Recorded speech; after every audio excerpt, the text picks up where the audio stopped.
Mr. Hudson, such a pleasure to talk to you today, and congratulations on this film. And thank you for taking a little bit of your time to talk to me. I appreciate it.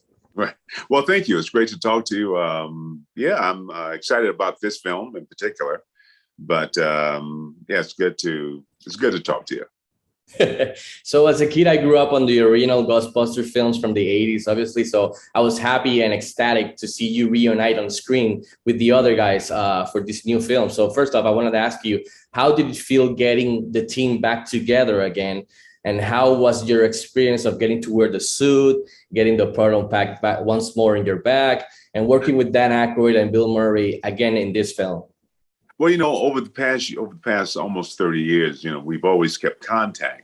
I don't see them on a regular basis, but and it gotten to a point where I didn't believe this was actually going to happen.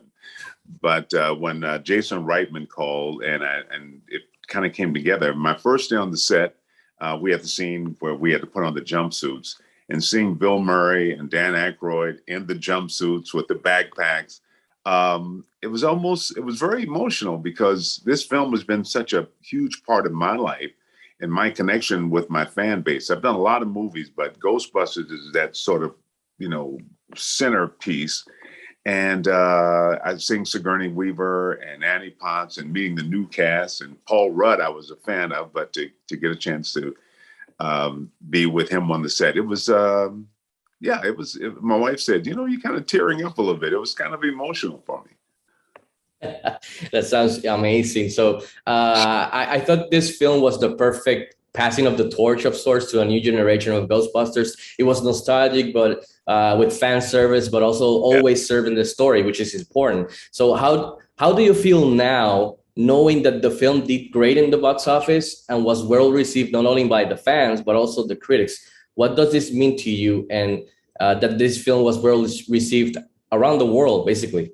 Yeah, that is really the most important thing. I know there are Ghostbuster fans out there that have been loyal for 30 plus years, but the question, would they brave COVID and still go to the theaters? And it showed that they cared enough to take the risk.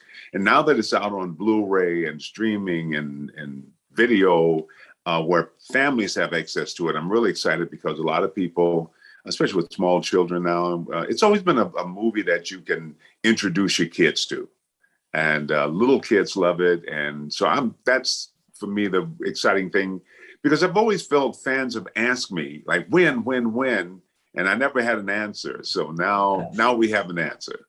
Yeah, I'm a father of two girls, so I watched the film twice, but I'm waiting to see that with them now at home, and I'm looking forward because we saw the two previous ones, so they're ready for this one. And I think they're gonna really enjoy it. That passing of the torch that I was talking about.